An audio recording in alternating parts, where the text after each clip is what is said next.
ಶ್ರೀಕರ ಶುಭಕರ ನಿನ್ಮಕ್ಕಳ ಗುಣ ವರ್ಣಿಪೆ ಕೃತಿಯನು ಕಾಯಣ್ಣ, ವರ್ಣಿಪೆ ಕೃತಿಯನು ಕಾಯಣ್ಣ. ಸರ್ ನಮಸ್ತೆ. ನಮಸ್ಕಾರ. ತಮ್ಮ ಹೆಸರು ಪರಿಚಯ ದಯವಿಟ್ಟು. ನಾನು ಡಾಕ್ಟರ್ ದೀಪಕ್ ಪರಮಶಿವನ್ ಅಂತ. ಪದ್ಮಗಂಧಿ ಸಿನಿಮಾಗೆ ಸಂಗೀತವನ್ನು ಸಂಯೋಜನೆ ಮಾಡಿದ್ದೀನಿ ಹಾಗೂ ನಟಿಸಿದ್ದೀನಿ. IIT ಮದ್ರಾಸ್ನಲ್ಲಿ ಪ್ರೊಫೆಸರ್ ಆಗಿ ಕೆಲಸ ಮಾಡ್ತಾ ಇದ್ದೀನಿ. ತಮ್ಮ ಹಿನ್ನೆಲೆ ಹೇಳಿ, ಕುಟುಂಬದ ಹಿನ್ನೆಲೆ. ನಮ್ಮ ತಂದೆಯವರು ದಿವಂಗತ R ಪರಮಶಿವನ್ ಅವರು ರಂಗಭೀಷ್ಮ ಅಂತ ಕರಿತಿದ್ರು. ವಾಕಿಂಗ್ ಎನ್ಸೈಕ್ಲೋಪೀಡಿಯಾ ನಡೆದಾಡುವ ಒಂದು ವಿಶ್ವವಿದ್ಯಾನಿಲಯ ಅವರು. ಕನ್ನಡ ವೃತ್ತಿ ರಂಗಭೂಮಿಯ ವಿಷಯದಲ್ಲಿ ಒಂದು 3,500 ರಂಗಗೀತೆಗಳನ್ನು ಹಾಗೆ ಪುಸ್ತಕ ನೋಡದೆ ಸ್ಮೃತಿಯಿಂದ ಹಾಡ್ತಿದ್ದವರು. 80 ನಾಟಕಗಳ ಪ್ಲಾಟ್ ಹಾಗೆ ಕೂತ್ಕೊಂಡು ಬಾಯಿನಲ್ಲಿ ಹೇಳೋರು. ನಾವೆಲ್ಲ ಇದನ್ನು ಸದಾರಮೆ, ಸುಭದ್ರೆ ಅದನ್ನೆಲ್ಲ ನಾನು ಮಾಡಿದಾಗ ಅವರ ನಿರ್ದೇಶನದಲ್ಲಿ ಆ ಪ್ಲಾಟ್ ಹೇಗೆ ಬರ್ಸಿದ್ರು ಅಂದರೆ ನಮ್ಮ ಮನೇಲಿ ಒಂದು ಮಂಚದ ಮೇಲೆ ಹೀಗೆ ಹೊರ್ಕೊಂಡು ಹಾಗೆ ಮೊದಲನೇ ಸೀನು ಇವನು ಬರ್ತಾನೆ, ಬಲಗಡೆಯಿಂದ ಇವನ ಎಂಟ್ರೆನ್ಸು ಬರ್ತಿದ್ದಂಗೆ ಹೀಗೆ ಅಂತ ಅವ್ರಿಗೆ ಹಾಗೆ ಅವರ ಒಂದು ಕಲ್ಪನೆಯಲ್ಲಿ ಆ ಸಿನಿಮಾ ಇದು ನಾಟಕ ನಡೀತಾ ಇರೋದು. ಅವರು ಡೈಲಾಗ್ ಸಮೇತ ಹಾಡನ್ನು ಸಮೇತ ಅವರು ಅದನ್ನು ಹೇಳೋರು.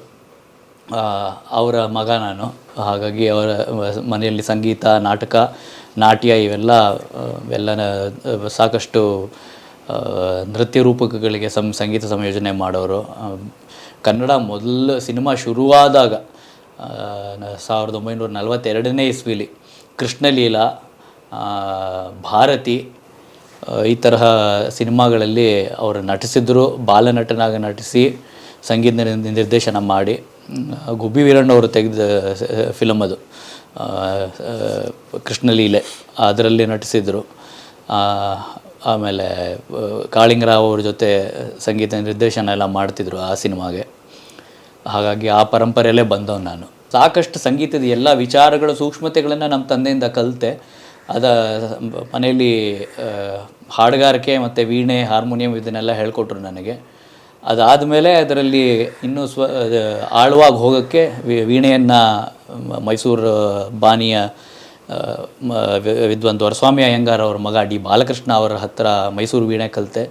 ಆಮೇಲೆ ಸಾರಂಗಿಯನ್ನು ಇಲ್ಲಿ ಧಾರವಾಡದಲ್ಲಿ ಫಯಾಜ್ ಖಾನ್ರ ಬಳಿ ಕಲಿತು ಆಮೇಲೆ ಮುಂಬೈಗೆ ಹೋಗಿ ನಮ್ಮ ಸಾರಂಗಿಯ ಭೀಷ್ಮರವರು ಪಂಡಿತ್ ರಾಮನಾರಾಯಣ್ ಅವ್ರ ಹತ್ತಿರ ಸಾರಂಗಿಯನ್ನು ಕಲಿತೆ. ಉಸ್ತಾದ್ ರಾಶಿದ್ ಖಾನ್ ಅವರ ಪರಂಪರೆ, ರಾಂಪುರ್ ಸಾಹಬ್ಸ್ವಾನ್ ಘರಾನ ಅಂತ ಕರೀತಾರೆ, ಅದರಲ್ಲಿ ಹಿಂದೂಸ್ತಾನಿ ಹಾಡುಗಾರಿಕೆಯನ್ನು ಕಲಿತೆ ನಾನು. ಆಮೇಲೆ ಕೆನಡಾಗೆ ಹೋಗಿ western music theory, composition, world music ಇದರಲ್ಲಿ ನನ್ನ 2ನೇ PhD ಪಡೆದೆ ನಾನು. ಹಾಗಾಗಿ ಸಂಗೀತದ ವಿಚಾರಗಳ ಸಾಕಷ್ಟನ್ನ ಕಲಿತ್ಕೊಂಡೆ. ವಾವ್. ಇದ್ರ ಮಧ್ಯೆ IIT ಯಾವಾಗ ಮಾಡಿದ್ರೆ? ಇಲ್ಲಿ ನಾನು ಮೊದಲನೇ PhD ಬೆಂಗಳೂರಿನ ಟಾಟಾ ಇನ್ಸ್ಟಿಟ್ಯೂಟಲ್ಲಿ ಮಾಡಿದ್ದು ನಾನು, ಕ್ಲೈಮೇಟ್ ಇಂಜಿನಿಯರಿಂಗಲ್ಲಿ. ನಾನು ಒಬ್ಬ ಕ್ಲೈಮೇಟ್ ವಿಜ್ಞಾನಿಯಾಗಿ ಕೆನಡಾಗೆ ಹೋದೆ. ಅಲ್ಲಿ ಹೋದಾಗ ಸಂಗೀತದ ವಿಚಾರನೂ ಇನ್ನೂ ಹೆಚ್ಚು ಅಧ್ಯಯನ ಮಾಡಬೇಕಂತ ಹೇಳಿ ವರ್ಲ್ಡ್ ಮ್ಯೂಸಿಕ್, ವರ್ಲ್ಡ್ ಥಿಯೇಟರ್ನಲ್ಲಿ ನನ್ನ 2ನೇ PhD ಕೆನಡಾದಲ್ಲಿ ಮಾಡಿದೆ, ಯೂನಿವರ್ಸಿಟಿ ಆಫ್ ಅಲ್ಬರ್ಟಾದಲ್ಲಿ. ಅದಾದಮೇಲೆ ಈಗ 2 ವರ್ಷ ಆಯಿತು ಮದ್ರಾಸಿನ IITನಲ್ಲಿ ಈಗ ಪ್ರಾಧ್ಯಾಪಕನಾಗಿ ಕೆಲಸ ಮಾಡ್ತಾ ಇದ್ದೀನಿ. ಇದೆ ವಿಜ್ಞಾನಕ್ಕೆ ಸಂಬಂಧಪಟ್ಟಿದ್ದು ನಿಮ್ಮ ವಿಜ್ಞಾನ, ಸಂಗೀತ. ಈಗ AI, ಆರ್ಟಿಫಿಷಿಯಲ್ ಇಂಟೆಲಿಜೆನ್ಸ್ ಅನ್ನು ಏನು ಹೇಳ್ತಾರೆ, ಸೊ ಸಂಗೀತ ಮತ್ತು AIಯನ್ನು ಹೇಗೆ ಎರಡನ್ನೂ ಸಂಯೋಜನೆ ಮಾಡ್ಬೋದು, ಅದನ್ನು ಜೋಡಿಸಬಹುದು, ಅದರ ವಿಚಾರವಾಗಿ ಸಂಶೋಧನೆಯನ್ನು ಮಾಡ್ತೀನಿ, ಪಾಠ ಮಾಡ್ತೀನಿ. ಈ ಪದ್ಮಗಂಧಿಗೆ ಬರೋದಾದರೆ, ಪದ್ಮಗಂಧಿಯಲ್ಲಿ ಒಂದು 3 ಹಾಡುಗಳಿದೆ ಮುಖ್ಯವಾಗಿ. ಅದರ ಶೀರ್ಷಿಕೆ ಗೀತೆ ಒಂದಿದೆ, ಅದನ್ನು ಪ್ರೊಫೆಸರ್ SR ಲೀಲಾ ಅವರು ಬರೆದರು. ತ್ರಿಭಾಷೆಯಲ್ಲಿದೆ, ಕನ್ನಡ, ಹಿಂದಿ, ಸಂಸ್ಕೃತದಲ್ಲಿ. ಆಮೇಲೆ ಅದರಲ್ಲಿ ಒಂದು ಲಾವಣಿ ಬರುತ್ತೆ. ಆ ಲಾವಣಿ ತೊಗಲುಗೊಂಬೆ ಆಟಕ್ಕೆ ಲಾವಣಿ ಬರುತ್ತೆ. ಅದನ್ನು ವಿದ್ವಾಂಸರು, ನಮ್ಮ ಮೇರು ನಟರು, ನಿರ್ದೇಶಕರು ಆದಂತಹ ವಿದ್ವಾನ್ ಸುಚೇಂದ್ರ ಪ್ರಸಾದ್ ಅವರು ಬರೆದರು. ಅದಕ್ಕೆ ಸ್ವರ ಸಂಯೋಜನೆಯನ್ನು ಮಾಡಿ ಹಾಗೂ ರೆಕಾರ್ಡಿಂಗ್, ಹಿನ್ನೆಲೆ ಸಂಗೀತವನ್ನು ಒದಗಿಸಿದೆ. ಒಂದು ಹಾಡು ಸಹ ಮಾಡಿದ್ದೀನಿ. ಆದರೆ ಈ ಹಿನ್ನೆಲೆ ಸಂಗೀತ ಸಂಯೋಜನೆ ಅಥವಾ ರಾಗ ಸಂಯೋಜನೆ ಈ ಸಂಗೀತದ ಕಲಿಕೆ ಜೊತೆಗೆ ಕಲ್ತ್ರೆ ಅಥವಾ ಅದಕ್ಕೆ ಬೇರೆ ಶಿಸ್ತಾ ಅಥವಾ ಹೇಗೆ ಅದು? ಅದು ಅನುಭವದಲ್ಲಿ ಬರುತ್ತೆ. ನಮ್ಮ ತಂದೆ ಕಂಪೋಸರ್ ಆಗಿದ್ದರು. ಅವರು ಸಾಕಷ್ಟು ವಿಚಾರಗಳನ್ನ ತಿಳಿಸ್ಕೊಟ್ಟಿದ್ರು ನನಗೆ. ಯಾಕೆಂದರೆ ಮನೆಯಲ್ಲಿ ಅವರು ಕಂಪೋಸ್ ಮಾಡ್ಬೇಕಾದ್ರೆ ಅವೆಲ್ಲ ಕೇಳಿಸ್ಕೊಳ್ಳವೆ. ಚಿಕ್ಕ ಹುಡುಗ ಅವರು ಹಾರ್ಮೋನಿಯಂ ಇಟ್ಕೊಂಡು ಆ ಸಾಹಿತ್ಯನ ಇಟ್ಕೊಂಡು ಹೇಗೆ ಕಂಪೋಸ್ ಮಾಡೋದು ಅಂತ ಅವರು ಕಾಳಿಂಗರಾಯರ ಕೈಯಲ್ಲಿ ಕಲ್ತಿದ್ದನ್ನು ಅವಾಗವಾಗ ಹೇಳೋರು.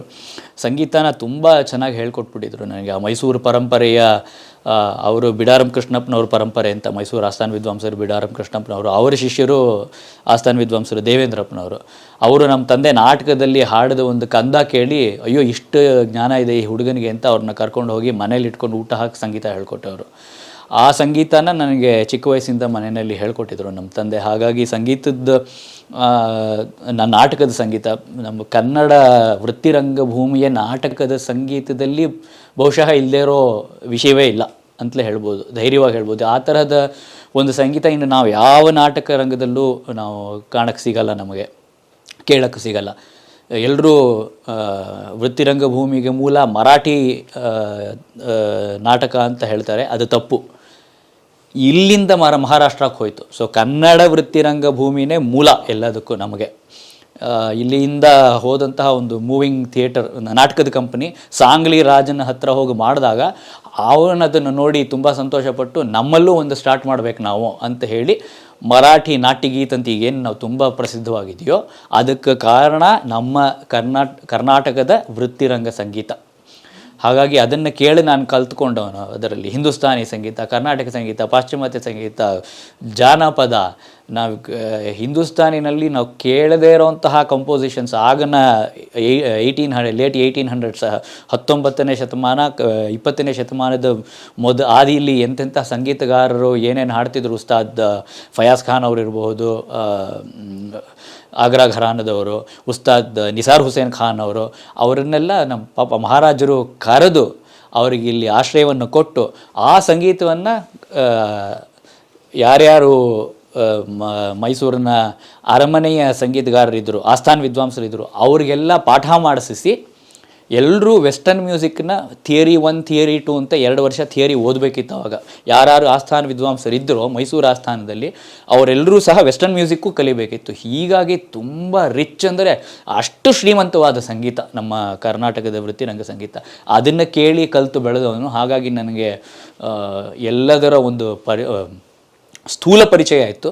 PhD ಎಲ್ಲ ಮಾಡ್ತಾ ಆಮೇಲಿಂದ ಎಲ್ಲ ಮಹನೀಯರ ಹತ್ರ ಪಾಠ ಕಲಿತಾ ಅದರ ಸೂಕ್ಷ್ಮ ಪರಿಚಯಗಳು ಗೊತ್ತಾಗ್ತಾ ಹೋಯಿತು. ಸಿನಿಮಾಗೆ ಸಾಕಷ್ಟು ರೆಕಾರ್ಡಿಂಗ್ಗಳಿಗೆ ನುಡಿಸಿದ್ದೆ. ಸಿನಿಮಾ ಸಂಗೀತನ ತುಂಬ ಫಾಲೋ ಮಾಡಿದ್ದೆ. ಹಾಗಾಗಿ ಅದರ ಪರಿಚಯ ಚೆನ್ನಾಗಿತ್ತು. ಮಹೋದಯರು ಸಿಕ್ಕಿದಾಗ ಅವ್ರಿಗೆ ಸಿನೆಮಾ, ನಾನು ಯಾವಾಗಲೂ ಹೇಳ್ತೀನಿ, ಆ CINEMA, ಅದು ನೀವು ಸಿನ ಕ್ಯಾಮ್ರಾ ಅಂತ ಇಟ್ಕೊಳ್ಳಿ, ಬೇಕಾದ್ರೆ ಎಮ್ಮನ್ ಮ್ಯೂಸಿಕ್ ಅಂದ್ಕೊಳ್ಳಿ, ಏನು ಆ್ಯಕ್ಟಿಂಗ್ ಅಂದ್ಕೊಳ್ಳಿ, ಆದರೆ ಏನೇನಿದೆ ಅದೆಲ್ಲ ಆಯಾಮಗಳದ ಸೂಕ್ಷ್ಮತೆಗಳನ್ನು ತುಂಬ ಚೆನ್ನಾಗಿ ತಿಳಿದವರು. ಹಾಗಾಗಿ ಏಕಚಕ್ರಂ ಅಂತ ಒಂದು ಸಿನಿಮಾಗೆ ನಾನು ಮೊದಲು ಮಾಡಿದೆ ಸಂಗೀತ. ಅದಾದಮೇಲಿಂದ ಅದು ಹಾಗೆ ನಂಟು ಮುಂದುವರಿತಾನೆ ಇದೆ. ಮಾವು ಬೇವಿಗೆ ಮಾಡಿದೆ, ಈಗ ಪದ್ಮಗಂಧಿಗೆ ಮಾಡಿದೆ.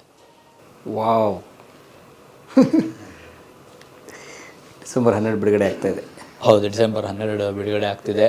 ಇದರಲ್ಲಿ ಹೇಳ್ದಂಗೆ ಅದು 5ನ ಮೀರಿದ 6 ಅಂತ ಶತಾವಧಾನಿ ಗಣೇಶ್ ಅವರು ಯಾವಾಗಲೂ ಹೇಳ್ತಾರೆ. ಶಾಡವ ಅಂತ ಷಡ್ರಸಗಳಿರುವಂತಹದ್ದು. ಖಂಡಿತವಾಗಿ ಪದ್ಮಗಂಧಿಲಿ ಆ ಥರ ಷಡ್ರಸ ಇದೆ. ಹೇಗಂದರೆ ಸುಚೇಂದ್ರ ಪ್ರಸಾದ್ ಅವರು ಹೇಳ್ತಿದ್ರು, ಸಾಮಾನ್ಯರು ಅಸಾಮಾನ್ಯರು ಎಲ್ರಿಗೂ ಸೇರುವಂತಹ ಹಿಡಿಸುವಂತಹ ಚಿತ್ರ ಇದು. ಯಾಕಂದರೆ ಈಗ ಒಬ್ಬನಿಗೆ ಬರೀ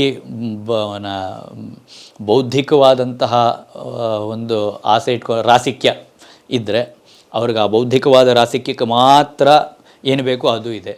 ಕೆಲವ್ರಿಗೆ ಮನರಂಜನೆ ಮಾತ್ರ ರಾಸಿಕ್ಯ ಇದ್ದರೆ ಆ ಮನರಂಜನೆಯ ರಸ ಅದರಲ್ಲಿದೆ.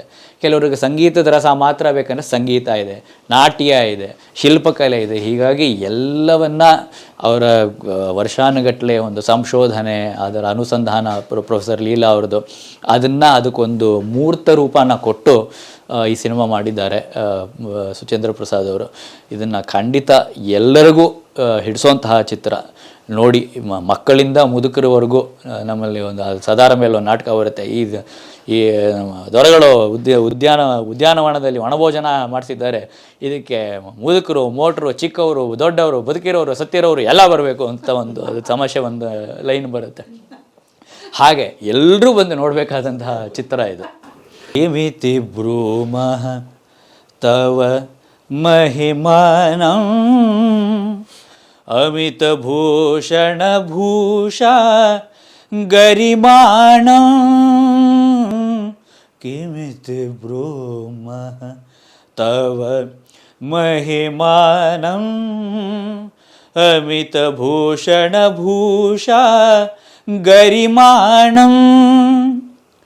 ಏನ ಹೇಳಲಿ ನಿನ್ನ ಮಹಿಮೆ ಅಪಾರ, ಏನು ಬಣ್ಣಿಸೆ ನಿನ್ನ ನಾಗರಾಲಂಕಾರ, ನಾಗರಾಲಂಕಾರ, ನಾಗರಾಲಂಕಾರ. ಪದ್ಮಗಂಧಿ ಸುಗಂಧಿ ಪದ್ಮೆ ಸುಗಂಧಿ ಪದ್ಮೆ ಪದ್ಮಗಂಧಿ ಸುಗಂಧಿ ಸುಗಂಧಿ ಪದ್ಮಗಂಧಿ.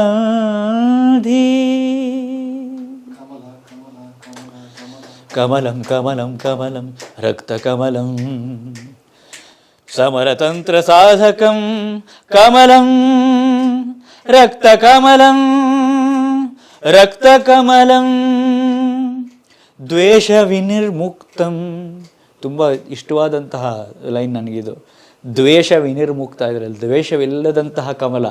ದ್ವೇಷ ವಿನಿರ್ಮುಕ್ತಂ ಅಂತರಾರ್ಥಯುಕ್ತಂ ಸ್ವಾತಂತ್ರ್ಯ ಸಾಧಕ ಮಂತ್ರಂ ಕಮಲಂ ರಕ್ತಕಮಲಂ ಸಮರತಂತ್ರ ಸಾಧಕಂ. ತುಂಬ ಸೂಕ್ಷ್ಮ ಇದೆ. ದ್ವೇಷ ಇಲ್ಲ, ಆದರೆ ಸಮರತಂತ್ರ ಸಾಧಕ. ನಮ್ಮ ದೇಶದ ಒಂದು ಫಿಲಾಸಫಿ ಅದು, ತತ್ವ ಅದು. ನಮಗೆ ಯಾರ ಹತ್ರನೂ ದ್ವೇಷ ಇಲ್ಲ, ಆದರೆ ನನಗೆ ಹೊಡೆಯೋಕ್ಕೆ ಬಂದರೆ ನಾನು ಸಮರಕ್ಕೆ ನಾನು ಸಿದ್ಧ ಅನ್ನೋದನ್ನು ಒಂದು ತೋರಿಸುವಂಥದ್ದು. ಸಮರತಂತ್ರ ಸಾಧಕಂ ಕಮಲಂ ರಕ್ತಕಮಲಂ ರಕ್ತಕಮಲಂ. ರಣರಣ ಅನುರಣ ಭವ ಸಂಕರ್ಷಣ ಅಂದನ ಮೇಲರ ಜನರ ಗಣ ಶ್ರೀಕರ ಶುಭಕರ ನಿನ್ಮಕ್ಕಳ ಗುಣ ವರ್ಣಿಪೆ ಕೃತಿಯನು ಕಾಯಣ್ಣ ವರ್ಣಿಪೆ ಕೃತಿಯನು ಕಾಯಣ್ಣ ವರ್ಣಿಪೆ ಕೃತಿಯನು ಕಾಯಣ್ಣ ವರ್ಣಿಪೆ ಕೃತಿಯನು ಕಾಯಣ್ಣ. ದ್ವೇಷ ವಿನಿರ್ಮುಕ್ತಂ ಅಂತರಾರ್ಥಯುಕ್ತಂ ಸ್ವಾತಂತ್ರ್ಯ ಸಾಧಕ ಮಂತ್ರಂ ಕಮಲಂ ರಕ್ತಕಮಲಂ ಸಮರತಂತ್ರ ಸಾಧಕಂ ಕಮಲಂ ರಕ್ತಕಮಲಂ.